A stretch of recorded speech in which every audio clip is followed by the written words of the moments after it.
असं म्हणताय की ज्यांचे अर्ज माघारी आलेले आहेत ते पैसे माघारी येत आहेत, परंतु ज्यांना चुकीच्या पद्धतीनेच अर्ज भरलेले आहेत जे अजूनही बोलायला तयार नाही. मी याआधी त्या संदर्भातली माहिती दिली की आमची जी क्रॉस व्हेरिफिकेशनची प्रोसिजर आहे परिवहन विभागासोबत चालू आहे. जे उत्पन्नाच्या पलीकडे जाऊन ज्यांनी त्या ठिकाणी लाभ घेतलेला आहे ते सुद्धा आम्ही क्रॉस व्हेरिफिकेशन करत आहोत. या व्यतिरिक्त जे राज्याच्या बाहेर आता लग्न होऊन गेलेल्या वगैरे किंवा राहायला गेल्या असतील किंवा सरकारी नोकरीमध्ये ह्या कालावधीमध्ये 4-5 महिन्याचे लागलेले आहेत, हे एका बाजूला आम्ही विभागाच्या पद्धतीनं आम्ही क्रॉस व्हेरिफिकेशन करत आहोत. पण हे जे आपण 4-4.5 हजार म्हणतोय हे स्वतःहून पुढे आलेले आहेत. या व्यतिरिक्त क्रॉस व्हेरिफिकेशन मध्ये येणार आहेत ते वेगळेच आहेत. पण आपल्या माध्यमातून मी लाडक्या बहिणींना सुद्धा आवाहन करीन की अशा पद्धतीचं जर त्यांना त्यांच्या पात्र लाभाच्या पलीकडे जर ती रक्कम आलेली असेल तर जसं या 4-4.5 हजार बहिणींनी पुढाकार घेतलेला आहे तशाच पद्धतीने इतर लाडक्या बहिणींनी सुद्धा घ्यावा. सर्व लाडक्या बहिणींना माहीतच आहे की 26 जानेवारीपूर्वी जो हप्ता आहे 1500 रुपयांचा तो त्यांच्या आधार संलग्न बँक खात्यामध्ये जमा केला जाणार आहे. तर याची अधिकृत घोषणा मंत्री आदित्य तटकरे यांनी केली आहे आणि त्याच्यामध्ये आता सगळ्यात महत्त्वाची बाब म्हणजे नुकतीच जी प्रेस कॉन्फरन्स झाली तर याच्यामध्ये त्यांनी सांगितलं की 4000 पेक्षा अधिक महिला ज्या आहेत लाडक्या बहिणी आहेत त्यांनी स्वतःहून लाडक्या बहिणींचा 1500 रुपयांचा लाभ बंद केला आहे. त्यांनी प्रशासनाकडे अर्ज दिले आहेत आणि आम्हाला यापुढे 1500 रुपयांचा म्हणजे जो लाभ आहे तो नको आहे असं सांगून लाभ जो आहे तो बंद केला आहे. तर त्यामुळे सदरच्या लाडक्या बहिणी निकषांमध्ये बसत नाही आहेत अशी बाब समोर आली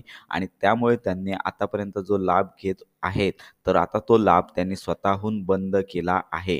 अशा प्रकारची बातमी नुकतीच जी न्यूज आहे किंवा सोशल मीडिया आहे याच्यावरतीही व्हायरल होत आहे. आणि मंत्री आदित्य तटकरे यांनी देखील सांगितलं की संपूर्ण महाराष्ट्रामध्ये ज्या लाडक्या बहिणी आहेत ज्या लाभ घेत आहेत 1500 रुपयांचा दरमहा आणि ज्या महिला निकषांमध्ये बसत नाही आहेत त्यांनी स्वतःहून पुढे यावं आणि आता काही महिला देखील स्वतःहून पुढे येत आहेत आणि स्वतः या 1500 रुपयांचा जो लाभ आहे तो बंद करत आहेत. याचबरोबर असे अर्ज आता प्रशासनाला देखील प्राप्त झालेले आहेत. त्यामुळे संपूर्ण महाराष्ट्रामध्ये अनेक लाडक्या बहिणी ज्या निकषांमध्ये बसत नाही आहेत आता हे 5 निकष आहेत.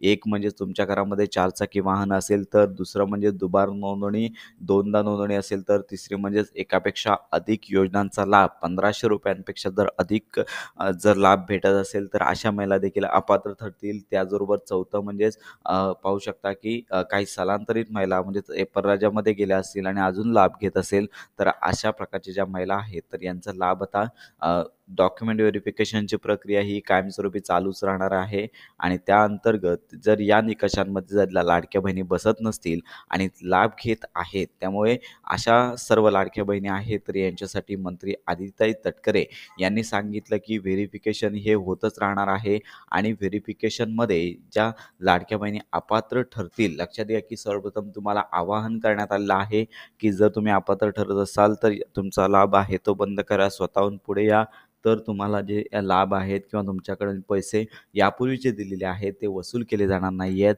आणि जर तुम्ही आत्ता पुढे आला नाही आहेत आणि व्हेरिफिकेशन झालं आणि त्यानंतर जर तुम्ही अपात्र ठरला तर तुमच्याकडे पैसे वसूल जे आहेत आतापर्यंत मिळालेले आहेत ते वसूल केले जाऊ शकतात अशी माहिती त्यांनी दिलेली आहे. त्यामुळे आता जास्तीत जास्त लाडक्या बहिणीने पुढे येऊन स्वतःहून अर्ज करणे गरजेचं आहे असं त्यांनी सांगितलं. याचबरोबर लाडक्या बहिणींपर्यंत जो जानेवारी महिन्याचा लाभ आहे तो 26 जानेवारीपूर्वी म्हणजे 4 दिवस अगोदर किंवा 3 दिवस अगोदर म्हणजे 24 किंवा 23 तारखेपासून सर्व ज्या महाराष्ट्रातील ज्या पात्र लाडक्या बहिणी आहेत ज्यांना यापूर्वी हप्ते मिळतात तर अशा सर्व लाडक्या बहिणींच्या आधार संलग्न बँक खात्यामध्ये 1500 रुपयांचा जानेवारीचा हप्ता जो आहे तो जमा होण्यास सुरुवात होणार आहे. तर अशी अधिकृत माहिती देखील आदित्य तटकरे यांनी दिलेली आहे. त्यामुळे आता जानेवारी महिन्याची प्रतीक्षा संपलेली आहे.